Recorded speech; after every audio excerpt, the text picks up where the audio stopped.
Bread halwa விளாண்டு போயிடலாம். Already நாங்கள் ஆல்ரெடி ஒரு 2 கப் சாப்பிட்டு திருப்பி வாங்கியிருக்கோம். நல்லா அது செம்மையாக இருக்குது.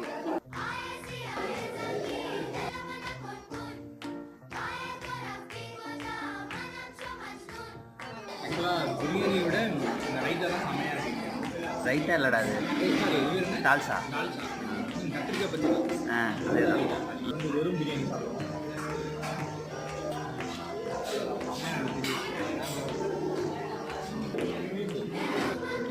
கேக் மாதிரி கேக்.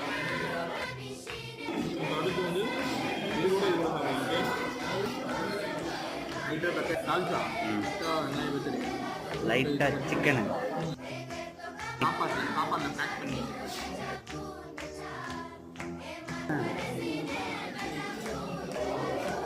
செம்மையாக இருக்குது. இது ஏதோ டிஃப்ரெண்ட்டாக இருக்குது. செம்ம டேஸ்ட்.